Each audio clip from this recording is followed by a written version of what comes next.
ये है diesel engine पर आधारित एक फुल डिटेल वीडियो। इस वीडियो में आगे बढ़ने से पहले कुछ जरूरी बातें। इस वीडियो में आपको मिलेगी डीजल इंजन की उत्पत्ति के कारण, उसको बनाने वाले वैज्ञानिक की जानकारी और समय के साथ साथ उसमें किए गए सुधारों के बारे में। इसलिए कुर्सी की पेटी बांधकर हो जाओ तैयार, आने वाला है टॉपिक मजेदार। तो डीजल इंजन की कहानी शुरू होती है स्टीम इंजन के अंत से, और स्टीम इंजन के अंत का कारण था कम एफिशिएंसी और बहुत ज्यादा कोयले की भूख। और आपको तो पता ही है इंजीनियर शांत कहाँ बैठते हैं, उन्हें चाहिए था एक ऐसा इंजन जो परंपरागत कोयले को छोड़कर किसी और ईंधन पे काम कर सके। पर डीजल इंजन पर आगे बढ़ने से पहले एक और जरूरी जानकारी। कोयले से एक और बहुत काम की चीज मिलती थी, उसे हम बोलते हैं कोल गैस। कोल गैस पर आधारित इंजन लेनोर ने 1860 में बनाया था। ये पहला ऐसा इंजन था जिसने स्टीम इंजन को कुछ टक्कर देने की कोशिश की। ये दुनिया का पहला इंटरनल कंबस्शन इंजन भी था। पर स्टीम इंजन के दांत खट्टे करने के लिए काफी नहीं था, क्योंकि इस इंजन की पावर एफिशिएंसी बहुत कम थी। अब निकोलस ओटो ने एक कमाल कर दिया, उन्होंने 4 स्ट्रोक के प्रिंसिपल को अपना लिया। पेट्रोल की खोज हो चुकी थी और अब पेट्रोल का होने वाला था धड़ल्ले से इस्तेमाल। चलिए जान लेते हैं 4 स्ट्रोक इंजन कैसे काम करता है। पहले स्ट्रोक में गैस और फ्यूल का मिक्सचर सिलेंडर के अंदर एंटर करता है। दूसरे स्ट्रोक में उस मिक्सचर को कंप्रेस किया जाता है।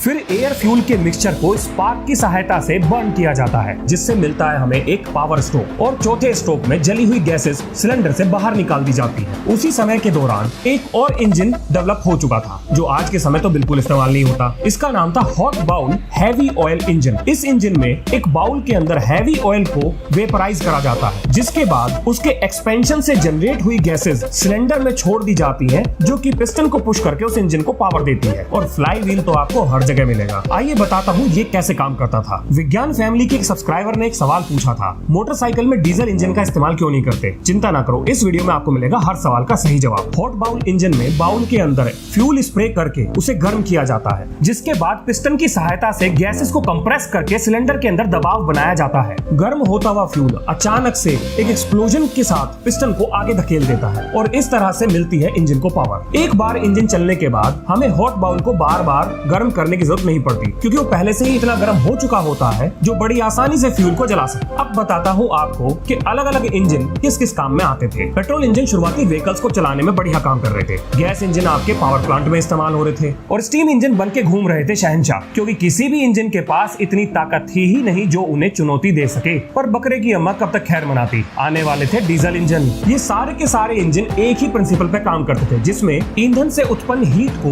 वर्क में बदला जाता था, लेकिन सबकी हीट को वर्क में बदलने की क्षमताएं अलग थी। स्टीम इंजन अपनी ऊर्जा का 6% ही काम में बदल पाते थे और हॉट बाउल इंजन 10% कर पाते थे। गैस वाले 17 और पेट्रोल वाले इंजन मात्र 12% ही ऊर्जा का काम में बदल पाते थे। इन सारे फैक्ट्स को देख के रुडोल्फ डीजल के दिमाग में एक चीज तो बिल्कुल क्लियर थी कि कोई ना कोई इंजन ऐसा जरूर बनाया जा सकता है जो इनसे ज्यादा एफिशिएंट हो, और वो सही थे। नए इंजन पर काम करने से पहले उन्होंने कुछ थ्योरीज दी। उनका कहना था डीजल इंजन बनाने के लिए सबसे पहले स्टीम इंजन का पीछा छोड़ो, उसके बाद कंबस्टन सिलेंडर के अंदर ही होना चाहिए। तीसरी चीज, सिलेंडर के अंदर की हवा को ज्यादा से ज्यादा कंप्रेस करो, ताकि ईंधन के जलने के बाद अधिक से अधिक पावर मिल सके। अपनी बात को सही साबित करने के लिए उन्होंने एक फायर पिस्टन का एग्जांपल दिया। उन्होंने फायर पिस्टन की चोंच पर घास का सूखा हुआ तुनका लगाकर जब उसे बहुत तेजी से मारा तो उसने तुरंत आग पकड़ ली। इस चीज से एक बात तो साबित हो गई थी कि अगर हवा को बहुत ज्यादा कंप्रेस किया जाए तो वो गर्म होकर आग लगाने लायक ऊर्जा उत्पन्न कर सकती है। आसान शब्दों में कहें तो कंप्रेशन इग्निशन, कंप्रेशन इग्निशन। अब बात करते हैं डीजल के द्वारा बनाए गए इंजन की। पहले स्ट्रोक में साफ हवा सिलेंडर के अंदर जाएगी। दूसरे स्ट्रोक में उस हवा को कंप्रेस करके तापमान को इस स्तर तक ले जाया जाएगा जहां पर फ्यूल आते ही जल सके। अब होगी फ्यूल की एंट्री और तापमान अधिक होने की वजह से वो जलेगा तुरंत और देगा एक पावर स्ट्रोक। उसके बाद चौथे स्ट्रोक में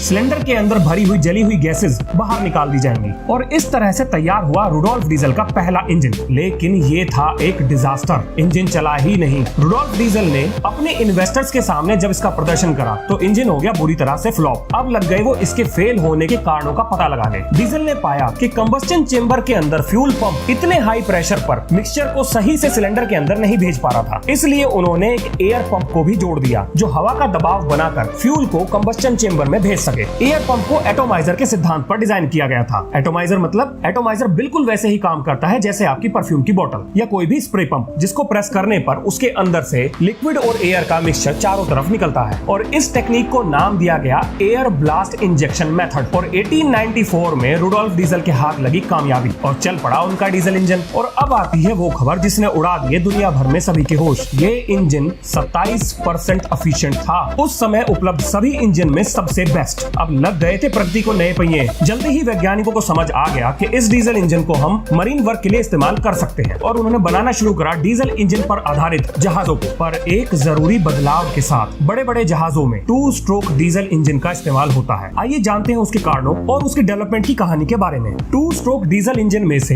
एयर इनलेट वाल्व को हटा दिया गया और एक एयर पंप को डायरेक्ट सिलेंडर से कनेक्ट कर दिया गया, जो बहुत हाई प्रेशर पर ताजी हवा को सिलेंडर के अंदर भेजता था। पिस्टन उसे कंप्रेस करेगा, उसके बाद फ्यूल एंटर करेगा, फ्यूल जलेगा, पावर स्ट्रोक मिलेगा और जली हुई गैसें सिलेंडर से बाहर निकल जाएंगी। इस तरह से हमें मिला हर 2 स्ट्रोक में एक पावर स्ट्रोक। ज्यादा पावर स्ट्रोक मतलब ज्यादा ताकत, और इस बदलाव से इंजन का साइज और वजन दोनों काफी हद तक कम हो गए। और ऐसा कैसे हो सकता है कि नई टेक्नोलॉजी का इस्तेमाल हथियार बनाने के लिए ना हो, और शुरू हो गया इनका इस्तेमाल सबमरीन के अंदर। वाह जी वाह, डीजल इंजन भी कमाल था। पानी के अंदर भी था, पानी के ऊपर भी था और जमीन पे भी दौड़ रहा था। अब आते हैं उस सवाल पर, डीजल इंजन का इस्तेमाल मोटरसाइकिल या हल्के वाहनों में क्यों नहीं होता? देखो, सबसे मुख्य कारण है डीजल इंजन के द्वारा मचाया जाने वाला शोर और vibration. Diesel engine compression ignition system पे काम करते हैं, इसलिए बहुत ज्यादा वाइब्रेशन उत्पन्न करते हैं। ये वाइब्रेशन किसी भी हल्के वाहन को स्टेबल बनाने में सबसे बड़ी अड़चन पैदा कर रहे थे। और ऐसा नहीं है कि इंजीनियर्स ने ऐसा करने का ट्राई नहीं किया, बिल्कुल ट्राई किया। मुझे अच्छे से तो याद नहीं, लेकिन भारत में एक मोटरसाइकिल डीजल इंजन पे जरूर थी।